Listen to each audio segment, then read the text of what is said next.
This is Rekha Kaushik here. Today we are going to start the chapter Data Handling Mean Median Mode from 7th class Maths. This is the first lecture of this chapter, and in this lecture we will talk about the basics of data handling. That means what is a data, how many types of data we have, what are the basic terms that we will use in data handling, what do we mean by central tendencies, what is range and how to find range. In short, we can say we will talk about all the basics of data handling in this lecture. So let's start. Let's see the keywords that we will use today. Data, array, types of data, observation, frequency, and finding range. First of all, let's talk about what is data. Data is a collection of facts and figures to be used for any special purpose, like any comparison or any survey. When you go to your school daily, your class teacher takes your attendance. What she is doing? She is collecting the data so that she can observe how many students are present and how many are absent. Let's suppose you want to compare your marks with your classmates. So, what you will do? First, you will write all the marks of all the students on a paper. This is called raw data. You are collecting the data, and this is raw data. With this data, you will not be able to compare your marks easily. For the easy comparison, you have to arrange these marks in a proper way. You can write in ascending order or in descending order. In this way, you are organizing the data, and after organizing the data, you can compare your marks very easily. You can check how many students have scored more than you and how many have got less than you, who has got the highest marks and who has got the lowest marks. So we can say when we arrange the data in an organized way, we get an information. In short, we can say data means information. What is an array? When you are arranging the data in ascending or descending order, this is called an array. Every row data is to be arranged in ascending or descending order so that you can get an information from that. There are two types of data, primary data and secondary data. Primary data, data which are collected by the investigator himself directly. This can be collected with the help of team also. For example, Census of India. Sometimes you must have observed that some people come to your home. They ask you questions about your family. How many members are there in this family? How many are adults? How many are children? What are the qualifications of the members of this family? What is the income of this family? Etc. etc. What they are doing? They are collecting the data for the government of India. This is called primary data. Secondary data, data which has already been collected by somebody else and we use that data. This data can be in the form of published or unpublished.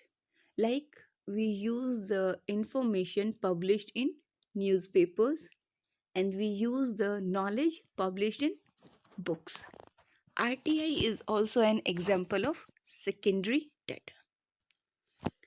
Let's see what is a central value now. Central value is also called representative value. Central, as the name itself says, it is in the center. So central value is a single value that tells us about the center of data distribution, also called a center or location of distribution. There are three ways to find the central value, or you can say there are three measures of central tendency. First one is mean, second is median, and the third one is mode. Let's see this data. The weights in kilogram of the wrestlers of WWF are as under: 100 kilogram, 162 kilogram, 108 kilogram, 100 kilogram, 60 kilogram, 67 kilogram, and so on. Each number written here is an observation. So you can now observe easily how many observations are here. Yes, we have got here 30 observations.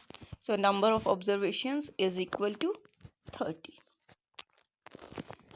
When we have to get any information out of this data, we have to arrange this data either in ascending order or in descending order.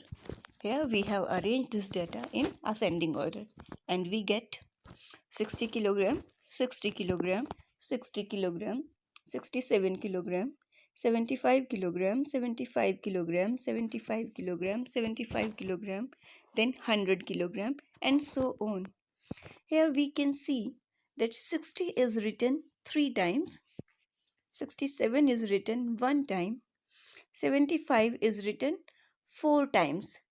So from here we get the word frequency. The number of times an observation occurs in the data is called frequency of that observation. From here we can see what is the frequency of 60.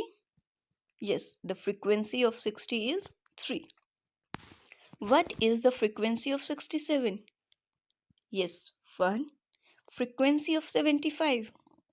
Yes, frequency of 75 is 4. What is the frequency of 187? Frequency of 187 is 3. So from here we get the word frequency. Let's see again. This data can be written in the form of table also. 60. How many times 60 was written? 3 times. See here. 60 is written 3 times. So we say, what is the frequency of 60? 3. 67 is written only 1 time. So what is the frequency of 67? 1. 75 is written 4 times. So what is the frequency of 75? 4. Like this, we can write all the frequencies. This data is written in ascending order and the same data can be written in the form of table also. This is called frequency distribution table. In the first column, we will write the observations. In the second column, we will write the tally marks for the frequency, and in the third column, we will write the frequencies. Again, the same data is written, and from here we can get 2 values. We can observe the 2 values. What is the highest value? Highest value here is 187 kilogram. And the second value we can get from here is what is the lowest value? So we will say lowest value is 60 kilogram. In other words, we can say this data starts from 60 and this data finishes at 187. So this is the range of this data. Range of this data is from 60 to 187. So how many numbers come between this data? We can say range 187 to 60, or this is the range is the difference of the highest value and the lowest value. So from here we get range is 187 kilogram minus 60 kilogram. So range is 127 kilogram. Let's see an example.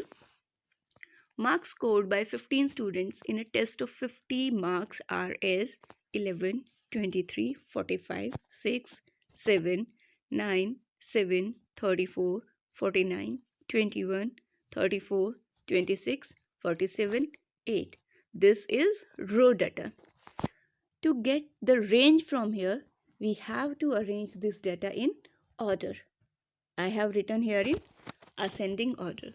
So we get 6, 7, 7, 8, 9, 11, 21, 23, 26, 34, 34, 45, 47, 49.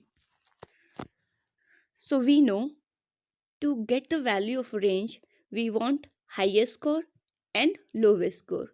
We can see very easily what is the highest score, 49. What is the lowest score, 6. And what will be the range, highest score minus lowest score. So 49 minus 6 is equal to 43. Yes, from here we get the formula for range. Range is highest value minus lowest value. What we have learned today, we have learned the meaning of data, types of data. There are two types of data, primary and secondary.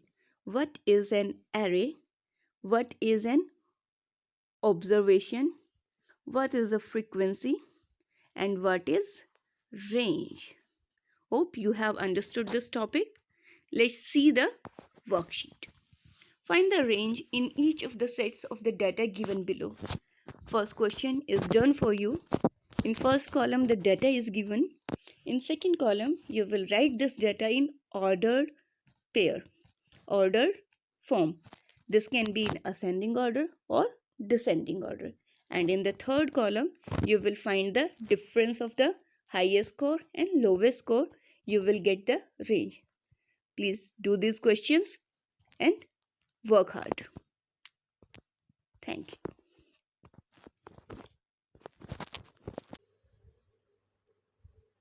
For getting more videos on mathematics, please like, subscribe and share.